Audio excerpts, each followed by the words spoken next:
నా పేరు ఇక్బాల్ బాషా అండి. మా పాప ఆయిషా మీరా అండి.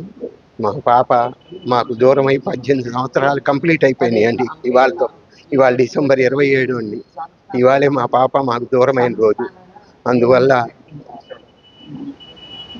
ఏ ఇన్వెస్టిగేషన్ ఆఫీసర్స్ కూడా మాకు న్యాయం ప్రయత్నించలేదండి. కారణం ఏంటంటే రాజకీయ నాయకులు మా పాప కేసులో వెనక ఉన్నారు కాబట్టి వాళ్ళని కొమ్ము కాయటం కోసం పోలీసులు అలాగే ప్రవర్తించారు, సిట్ అలాగే ప్రవర్తించింది. ఇవాళ సిబిఐ వాళ్ళు కూడా ఆ రకంగానే ప్రవర్తించి చేతులు ఎత్తేసి తలకాయ వంచుకొని సీల్డ్ కవర్లో పేరెంట్స్కి రిపోర్ట్ తెలియజేయకుండా సీల్డ్ కవర్లో హైకోర్టుకి సబ్మిట్ చేశారండి. ఇంతకంటే దారుణం ఏం లేదు. మేము ప్రభుత్వాన్ని అలాగే హైకోర్టుని సిబిఐ వేసి ఇన్వెస్టిగేషన్ చేయమన్నాము. వీళ్ళంతా కూడా జస్ట్ అంతకుముందు ఇన్వెస్టిగేషన్ ఆఫీసర్స్ ఇన్వెస్టిగేషన్ ఎవరైతే చేశారో వాళ్ళ రిపోర్ట్స్ని రివ్యూ చేశారు తప్ప రీఇన్వెస్టిగేషన్ చేయలేదండి.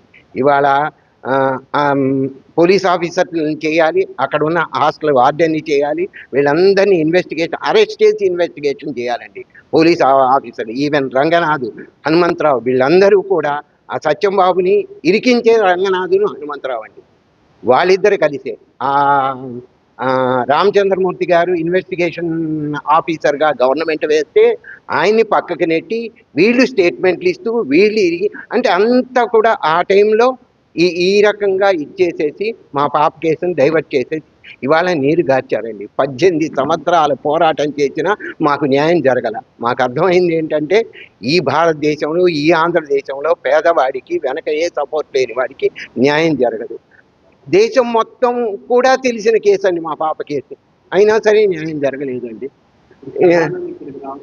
మేము మహిళా కమిషన్ ఇవాళ ఎందుకు వచ్చామంటే మేము ఒకటే అనుకున్నామండి, మాకు న్యాయం జరగదు, ఎవరు న్యాయం చెయ్యరు. అది అంతగా పొలిటికల్ ఇన్ఫ్లుయెన్స్ ఉంది. అంతగా మా పాప కేసుని డైవర్ట్ చేయడానికి అన్ని కోట్ల రూపాయల డబ్బు ఇన్వెస్ట్ చేశారా ఎవరైతే నేరస్తులు ఉన్నారో. ఇన్వెస్టిగేషన్ చేసినప్పుడు కూడా సిబిఐ 2018 నుంచి 19 వరకు సిబిఐ ఇన్వెస్టిగేషన్ చేసినప్పుడు ప్రాక్టికల్గా చక్కగా చేసిందండి. ఆ టైంలో రెవెన్యూ డిపార్ట్మెంట్ పంచనామా రాసిన వాళ్ళు కానీ, అలాగే క్లూస్ టీమ్ కానీ వీళ్ళందరూ కూడా స్టేట్మెంట్లు ఇచ్చారు.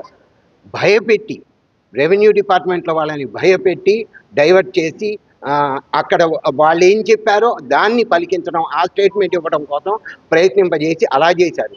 అలాగే ఆ రోజు అంతా కూడా మేము వెళ్ళేటప్పటికే కడిగేసి